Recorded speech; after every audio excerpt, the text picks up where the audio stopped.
welcome back to the Butterfly Empire. Okay, today we are covering an oldie but goodie. By oldie, I mean like 1957. It's older than me, so yeah. But, okay, this all took place on February 25th in 1957. It is The Boy in the Box. The Boy in the Box is a name given to an unidentified murderer victim. He was about 46 years old, who was later figured out by his age and his health by doing a DNA test analysis by his baby teeth. He was bruised extremely. He had no broken bones. He had 7 surgical scars, which were by his ankle and his chin and his chest. His eyes showed signs of liquid dilation, was also exposed to ultraviolet lights. His toenails and fingernails was trimmed. Those exact fingernails and toes were also waterlogged. Remember that, because it's going to come up later in the story. Okay? He died from blunt force trauma. Nothing was in his stomach but showed signs of vomiting. There was a little residue of baked beans in his stomach. That's about it. But remember that again for the other parts of the story.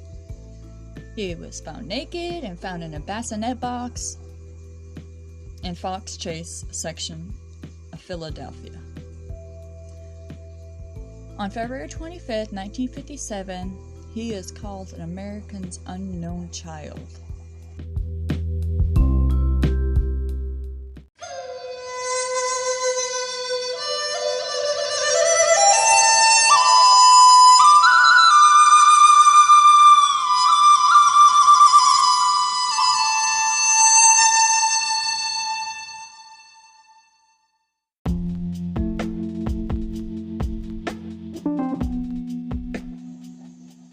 In this part of the segment is discovery of the body. The boy's body, wrapped in a plaid blanket, was found in the woods. Okay, remember that one also. Frederick Venison first found the body, but didn't report the body because he did not want to be accounted for the murder, because he was afraid they would take his muskrat traps and find him. Frederick was asked to take a lie detector test. He passed with flying colors. But okay, back to the boy. His hair was badly chopped off, possibly after death. They pretty much figured it out that it was afterwards because his cut off hair was still clinging to his body. There were signs of severe malnourishment, as well as the scars on his ankle and groin and an L-shaped scar under his chin.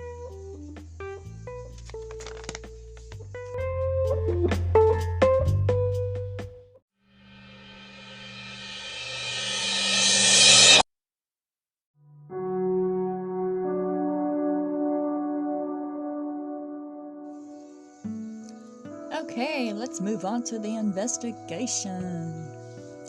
The dead body had his fingerprints took. The police printed 40,000 flyers depicting the boy's likeliness of what he looked like, which was sent out and posted across the area and was sent out with all the utility bills.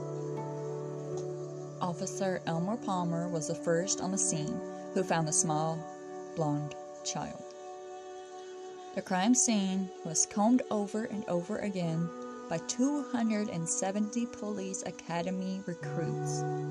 They discovered a man's blue corduroy cap, a child's scarf, and a man's white handkerchief with the letter G in the corner. But after all of that and all these clues, it led to nowhere.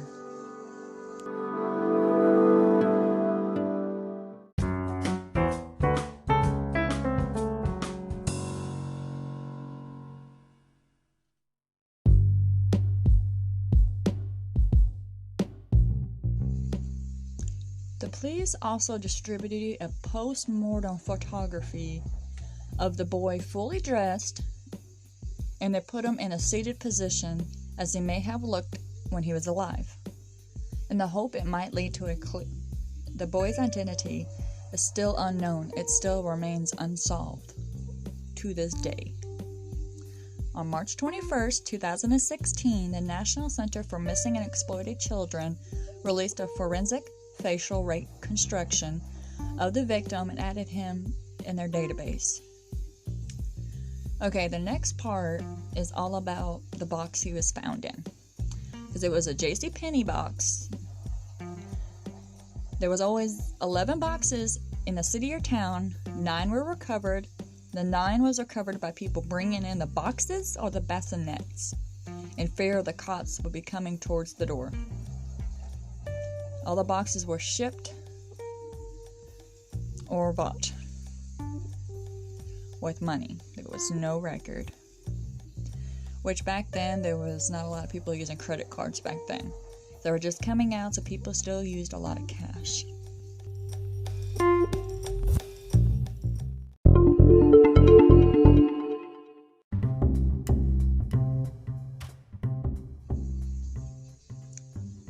Throughout this story, there were so many theories of what they thought would happen, what was going on, different things they would try out.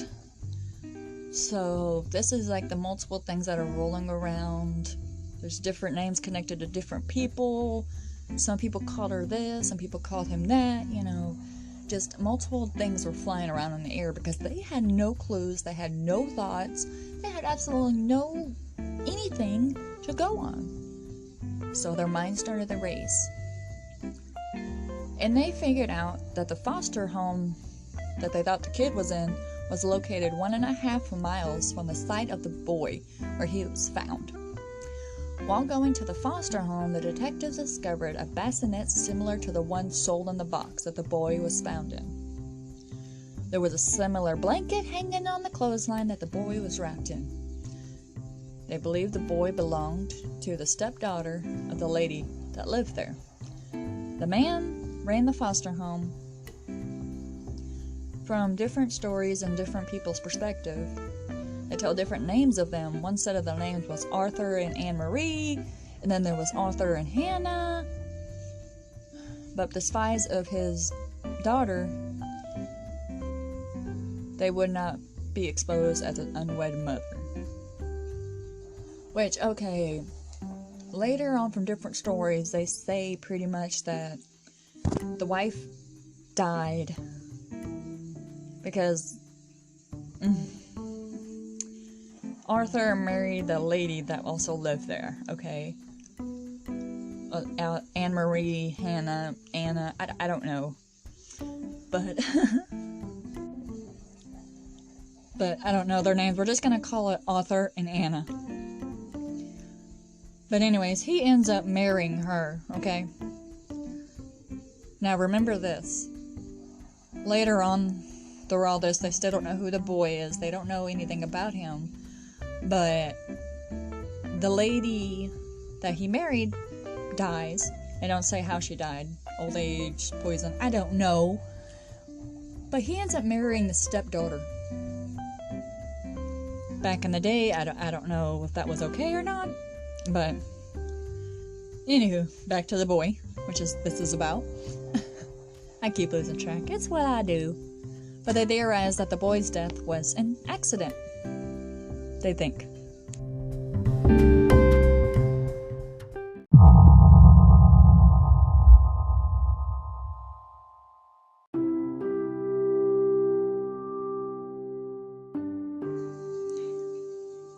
Despite the connections, the police was not able to find many links between the boy in the box and the foster family. Later, they investigated the foster father and the stepmother, who had been married by then. Like I said, they refused to cooperate, they wouldn't answer any questions, they wouldn't even let police on the property or in the house. They refused to take a lie detector test. Come to find out, they had 8 foster kids in their house. So I'm pretty sure they wouldn't know if they had foster kids all over them by then. But on February 2002, they got a strange phone call. A Philadelphia police received a call from a woman who they would either call Martha or Lady M. She refused to be nameless, but they later figured out who it was. She said the boy wouldn't talk, only made noises. But this lady had a history of mental illness too. But Lady M claimed that her abusive mother purchased the boy from his birth parents.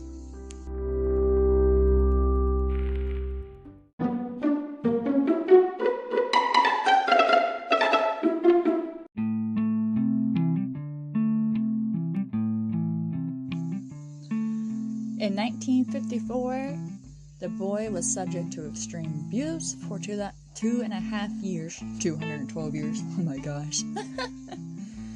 That is my dyslexia for ya. Like, twisted my words and all of that shit. If y'all ain't noticed that. But he was subject to abuse from the mother for 2.5 years. This is one of the theories, too, also. One evening, the boy threw up his meal, which was baked beans, and he was given a severe beating. But in other reports, though, there's different parts of the story of what happened after he threw up. Like his head was slammed against the floor until he was semi-conscious, and then he was given a bath during which he died. But the other theory was the boy threw up his beans, and then, in a fit of rage, the mother pushed the boy down the stairs, and he died. Okay, in one report, they even said that when they investigated the house of the foster family, they had moved out and they were able to actually go in without needing a warrant or anything. And they found there was an exact bassinet that fit the box, and there was a lake in the backyard. So they don't know, if they did get him in the bathtub and that's when he died from shock, or fell down the stairs and then they tried throwing his body in the lake. I don't know. They don't know. It's just all theoretical. But the coroner did find the boy's stomach contained the remains of baked beans, and his hand and feet was also waterlogged. That's why I said that.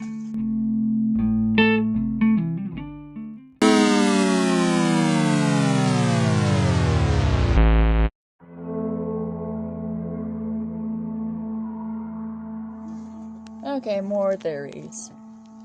Really? So my cat's just gonna lay right on the words that I am trying to read. My notes. Jeez. Come on, kitty, be respectful. People need you to not do that so they can hear me.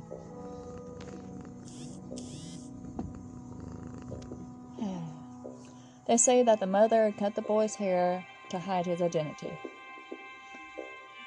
The other theory that was floating around from a forensic artist, Frank Bender, he developed a theory that he may even been raised as a girl. But this would explain the boy's random haircut. Due to the starting of the theory, his eyebrows were even styled, and in 2008, Bender released a sketch of the unidentified child with long hair, reflecting upon the hairs that they found on the body that was clinging to him, Some days they even questioned if the boy was even from the States, like there were so many immigrants relocating and so on. Okay. Moving on. And the next part is the ending to this whole story.